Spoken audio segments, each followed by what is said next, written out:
we're going to be easier for people to manage it. The videos will play in that order. That's why I feel it would be better if we just kind of like present in that order. Sorry? You start first, you're second, and you're third. Yeah?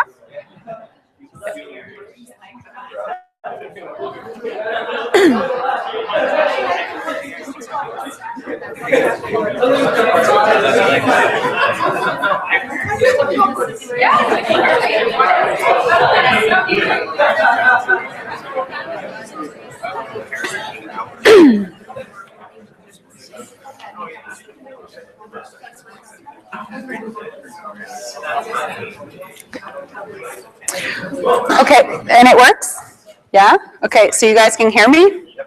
Okay, great. So I think we should start and then people can come in slowly, just so we'll have time for a next session. We won't finish so late. So my name is Gaëlle Janvier. I'm from Montreal. We were actually advising one of the contests for Smart Cities.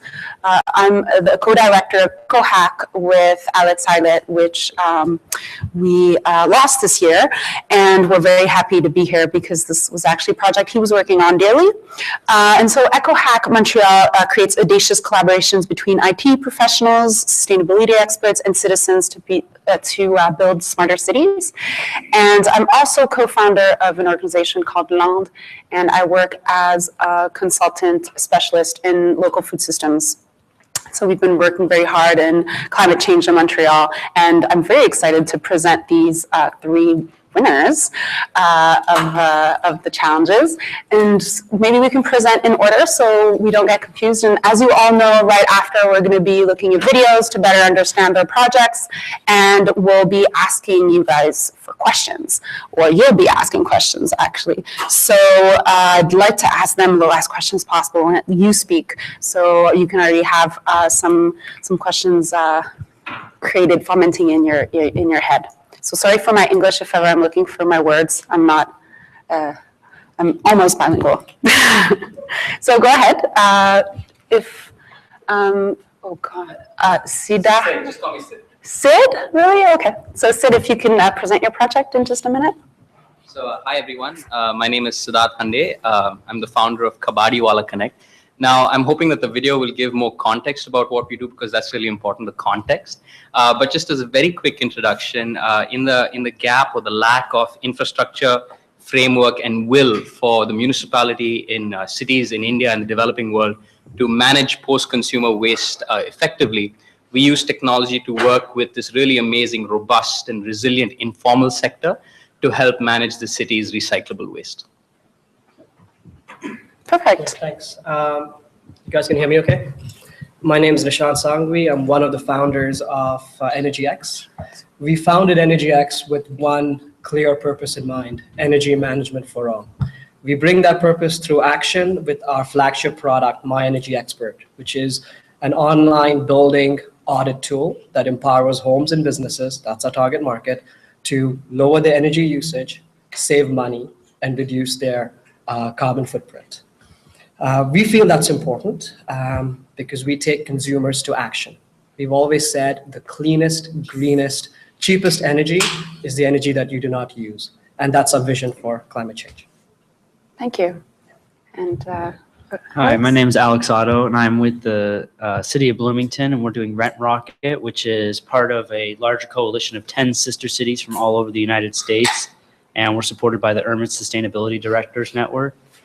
And Rent Rocket really has two main points that it really hits, and it's a tool that addresses the huge portfolio of existing housing and not just new housing. So often tools that are being created nowadays are looking forward and not really addressing the problem that is there at the moment. And then we want to be really accessible to anybody, and so we make climate-friendly housing decisions easy, even for people who don't think about the climate. And we can talk a little bit more about how exactly we go about that once we get to the Q&A. okay, thank you very much. So we'll be going to the video so we learn a little bit more about their initiatives. And so we'll go in the same order. So we're going to start with Kabadiwala.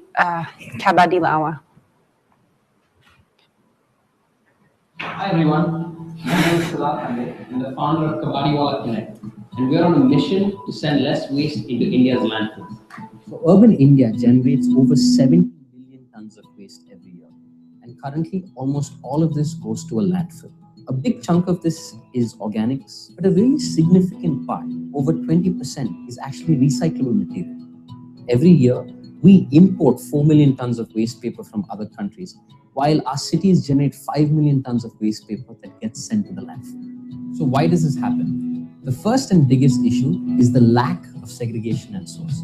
We mix all our waste together in our houses and businesses, making it impossible for us to do anything with that waste. The second most challenging is that current waste management system does not reward recycling at the city ecosystem level. So here's the exciting part. If we all take ownership and manage our waste responsibly, we can send 70% less waste to the landfill. We've set up Kabadiwala Connect to help you do just that. We've built a free information service to help you connect to your closest Kabadiwala so you can sell your recyclables like paper, plastic, glass easily. We've also set up a platform called Everyday Recyclers so that you can get information and support to set up simple composting systems at home for your organics. Our business actually revolves around using technology to make the so-called informal waste ecosystem more efficient. We work with Kabadiwalas to get them better prices, help them connect to new clients, and optimize logistics across the value chain. We also have a design team that works with middle and bulk generators to help them nudge their processes to more closed and circular loop systems. Okay, so what can you do? If you're a household, use our platforms to manage your waste more responsibly at home. If you're a business or institution who wants to develop and implement a waste management plan at their facility, get in touch. Find everything you need at kabadiwalaconnect.in. Let's work together to send less waste into India's landfills.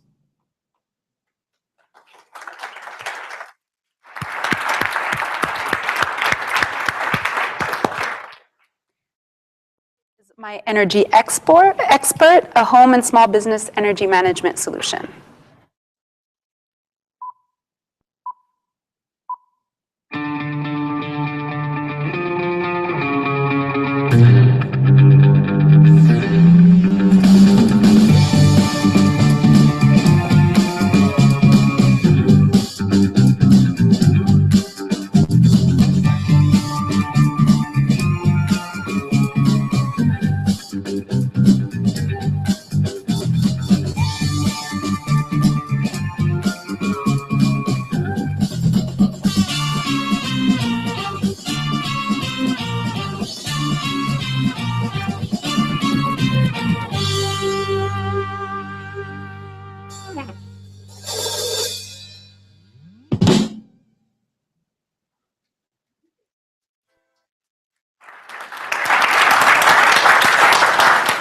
Really nice videos. Okay, so our last one is rentrocket.org, so bringing transparent energy data to rental housing markets.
maybe they're not going to be willing to give it up. And then so we end up having to go and crowdsource data, and crowdsource data takes time. It takes years. You know, one person leaves their heat on all the time.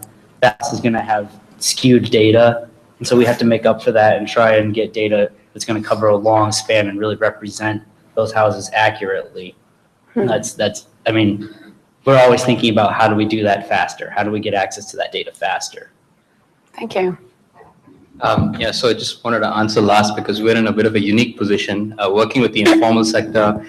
There is no real data just because of the nature of that system. There's no institution that actually collects data. So we have actually created data ourselves. So we've mapped about 1,000 of these small aggregators in the city. And we've learned that they do this fantastic job. So data is a really crucial aspect. And it's actually it's part of a larger narrative on how does the city engage with the informal sector. In just a little bit of context, in the developing world, actually in the world, 60% of the labor force is in the informal sector, 1.8 billion people. And in the developing world, developing cities specifically, the idea of co-benefits. So you don't really talk about climate change, but you use the idea of co-benefits as a way to work on climate change and sustainable goals is really good. Now, can technology and data help bring in this informal ecosystem into that conversation? I believe so. And that's some of the work that we try to do. Yeah. Thank you very much. I was wondering if you already have a question in the audience. Yes, perfect. Great. Just a second. Here you are. Hi, I have a question for the Rent Rocket. Hello. Have you considered partnering with the utilities or OPower or someone that has like an energy consumption dashboard to, I guess, one, get access to their data and then also provide? So we have, I mean, we've explored it. This is a small project right now. I mean, it's a fully developed website, but it's really hard to start a negotiation about sharing thousands and thousands of utility customers' data when you're just some small project. So one way we've tackled that is we've paired up with a group called EnerScore, and they have made a way that can generate a utility rating for a house that's not based on any user data. It's all public records, and when the house was made and what the requirements were at that time and regulations. And so that's one way that we've sort of by-stepped that. But yeah, I think once we get bigger and we have more clout and you can go into those conferences and talk to those people and be somebody that they're going to listen to, hopefully we can negotiate something where they would be sharing that information with us. Just present yourself. So that was Tyler Capps, from student at MIT or researcher? Yeah, I'm a graduate student pursuing business and mechanical engineering at MIT. Perfect. Thank you very much. Yeah, good afternoon all. Thank you for your presentation. I have a question for Kabadi Connect. I'm really interested, because I'm from Nigeria. My name is Areso Jelede, a consultant in Nigeria for health and safety and environment. So how do you engage those that don't have access to your app in terms of those in the rural areas? I mean, those in the informal sector, that's one. And secondly, when you talk about core benefits, are you actually talking about incentives? What kind of incentives you give them to help them to recycle? Thank you. So great question. So right now we are only urban focused. We actually haven't looked at the nature of the informal ecosystem in rural areas. But in 2014, we did about a year of research on the sector in the city that I'm from. And we found that 90% of the informal stakeholders already have a smartphone. So that's pretty interesting. All of them had a cell phone, a feature phone. So our technology kind of makes sure that we have a call center as well as an app that helps gain people access. Having said that, we're exploring ways to give kind of like push microfinance loans to also help build infrastructure. So the idea is to try to use tech to kind of go beyond this question of informal, formal, and focus on efficiency and equity. So I think that's what we're trying to do. What was the second question again? Sorry. The incentives. Incentives is purely financial, and that's what co-benefits is. We don't talk about climate change when we talk about the informal sector. We say that our app will help you source more material, which then translates to more money, which translates to a better livelihood. So we use the livelihood narrative, but places like here is where that co-benefits translates into, circular economy and, kind of that kind of thing. I have a second question here.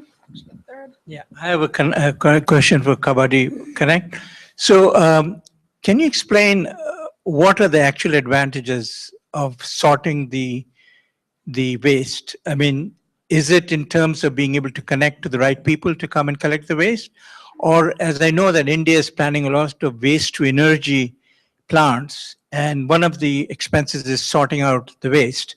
So if the waste to energy plants are there, then it'll be easier to get pre-sorted material. So can you tell the advantages now and long-term advantages that you foresee? I guess it's quite a technical question, so I might connect back later to explain more detail. But very quickly, sorting post generation is the most important aspect. So right now, there is actually no profitable waste to energy enterprise functioning at scale, just because you're not able to get that organic material without a mix of other materials that you can't like actually pull out the methane in. So and it's a big problem in the city because small households generate very little organic waste. So in places like Boston and other places, there's this kind of culture of separating waste. And that's actually one of the most important things because they have different waste streams. So for example, there's a paper processor, there's a plastic processor, there's somebody who can work with organics, and that organics is actually the waste to energy component. So just to quickly say, this kind of working with segregating the waste at the first household step is really the biggest, is super important to do. Yeah.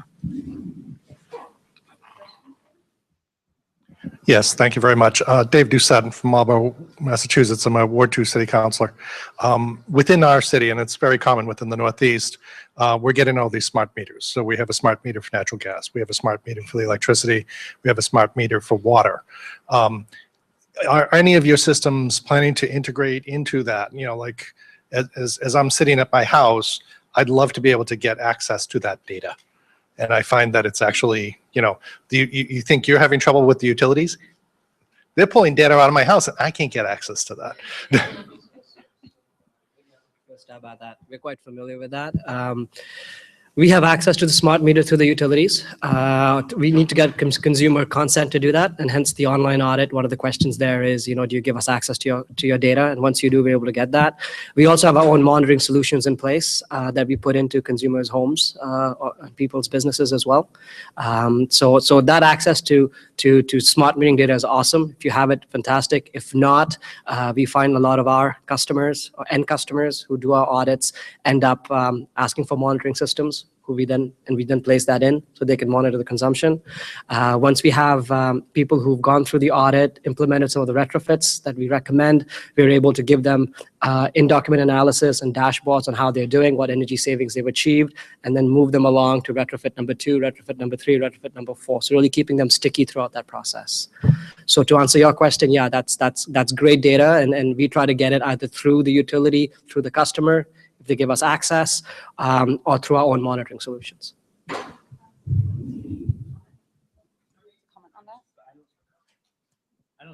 I don't think we have smart meters where I'm from, at least in my area. And so, I mean, it's the same problem where if that's controlled by the utility, they're not going to be super open to sharing that with us. And if we're getting it from the user, it's like we have to get it from the user, which is always the challenge. So yeah, if that's available, we'd love to use it. Yes, thank you. Hi, I'm Eric Van Vlanderen with Tufts University. Nishant, you answered one of my questions about dashboarding. I'm assuming that's a real-time feature. Excellent. Two-part question, depending on how you answer the first. I'll ask the second. I will let you answer the first, absolutely. Remember, sometimes the answer is no. My answer is Alex, who's my co-founder. That's what I. Well done. Well done. We can see why you're at the podium. Exactly. My question is, I'm assuming that your project, My Energy Expert, is scalable from an individual home up to a more campus or institutional setting? Yeah, it is. Excellent. And now the big challenge for people in my field that we need you to solve is how you meter large campuses that have many different buildings from many different eras with many different legacy systems for heat, electricity, water, etc., and how you're able to get realistic real-time data out of those. It's a huge challenge for campuses.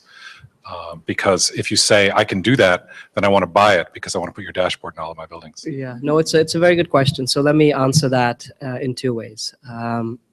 The way we've launched our product, we've got around, we've been focusing on the Canadian market so far, and we're looking at projects in Canada, but we've got around 300 to 400,000 homes and businesses having access to My Energy Expert as we speak, through utilities, through energy retailers, through energy management companies. We just closed a deal with the Toronto Atmospheric Fund that's using our platform to do a lot of energy audits for very large-scale multi-residential buildings, as you would find on campuses. And they use our audit as a first step walk-through audit to really gather all that information, which is then analyzed, looked at, and qualified for more detailed engineering audits that would then happen. So the way we would tackle campuses, we've actually got an RFP out for one of the larger campuses in Canada right now through an energy management company that does a lot of investment grade detailed audits. They use our tool as a first step to really gather as much information as possible, very much as a data collection tool at a very low cost point. Get all that data in, look at all the buildings, and then qualify which of the buildings are apt for much more detailed investment grade engineering type audits. And that's then taken care of by that firm. So we look at My Energy Expert very much as a customer engagement, as a lead generation tool, as a data capturing tool to gather as much information as you can through quantitative and qualitative means, qualify which buildings would then qualify for much more detailed audits, and then get those detailed audits done there. Yeah. So what about that second question? It's okay. Yeah, that was the second. Okay. Any other questions that like to be asked? Yes? Yeah, I was running like Rent Rocket, for example. Yeah, I'm a contractor. So I sort of think contractor's point of view, and I go, well, here's an opportunity somehow to connect property owners with contractors, and then, you give them a benefit because then you advertise their site as being upgraded. So I was wondering if you had thought through to that level and tried to come up with any sort of a business model around that. Yeah, I'm going to let my boss who started this project take this one. So the ultimate vision for this, I think, is to both develop, once the data set gets more developed, to have kind of a rating system for rental properties, and then to guide people to the resources they need to make the properties better. So I think there could be a role for tying people to contractors that we know can provide the services, for tying to a tool like Nishant's tool that says, here's, how to find out exactly where to make these investments. So I think the idea is to have this really flexible platform that cities can tailor to some extent to their own situation. So drawing from the utility data that may be available. So if you've got smart meters, maybe there's an arrangement where you can pull that in, those utilities that use O-Power, that kind of thing. So I think there's an opportunity for a city to take advantage of the resources that are there. And then a city that doesn't have that is going to have to rely more on crowdsourcing and more on other tools. So I think there's a lot of flexibility to build in those additional resources. Can I just answer that? I know that wasn't directed to me, to myself, but one of the ways we really engage customers is by linking them to contractors. So just to give you an example, around I think 2 or 3 years ago, there was a grand prize winner here called My Heat, and what they did was, what they do is heat maps of homes. And they've done the city of Calgary. They've got around 300,000 homes that have heat maps, and they've launched that. The challenge they have then is connecting people with heat, with areas of leakages or with low heat scores to contractors, because that engagement piece was missing. So they've licensed My Energy Expert. So now I'm a home. I see my heat map. I have a 3 out of 10 score. I see all these red areas that I need to do things with. I can do an online audit that'll help me really fully understand what retrofits I need to do. And then that platform will then connect me to the retrofitters or the contractors, the fulfillment partners who can then go ahead and do those retrofits. So you really complete the circle with identifying the pain, creating the engagement and enabling customers to take action, and then having the fulfillment partners actually being able to implement that, and then having the dashboard that actually showcases how those retrofits have affected energy savings and moving people along. So a last question, or maybe I'll take just one last one afterwards. Hi, my name is Ben Town from Pittsburgh, Pennsylvania, and I have a question for Rent Rocket, and I'm wondering if you are thinking about expanding also into potential sales. So, for example, I have a home and I've done a lot of things to make it more energy efficient, and this would not only reduce my energy bills, but also for whoever might come and either rent that or buy it next. But the market of people who are really looking for those things and able to find that information is, you know, a little bit more niche or small at this point. And I'm wondering if you're thinking about having some part of Rent Rocket that would also facilitate those transactions and make the energy efficiency something more valued in the sales as well. So the rental market is really complicated. And for us to try and step into also selling homes and being in that market would be a huge step. Not ruling it out, but there are so many obstacles that we already face and so many things that we could do better within our project as is, that I think for the foreseeable few years, it's probably going to stay focused on rentals and helping people think about how they can get an energy efficient rental. Okay, so I'll take a last question, and then after we'll kind of break up in groups, and I have so many questions I can think of asking each of you separately, and I'm sure you do as well, and so you can also nourish the reflection that we're having right now with each project. So like if you've been here this morning, we're gonna break up in 3 little groups, and we're just gonna take this last question beforehand. All right, this question is for Nishant. I'm really impressed by that 70% follow-up. That really blows away most energy audit follow-ups. So what have you done differently from other energy audit solutions, energy audit providers, to increase that customer follow-up by such a phenomenal degree? Yeah, thank you. So a few things. You know, the first tackle is making sure that the customer engagement piece is really strong. So that's one of the reasons why we don't go directly to homes and businesses. We always work through a utility or energy retailer. We get them to license our platform, make it part of their program, and make sure that outreach is really effective. That's number one.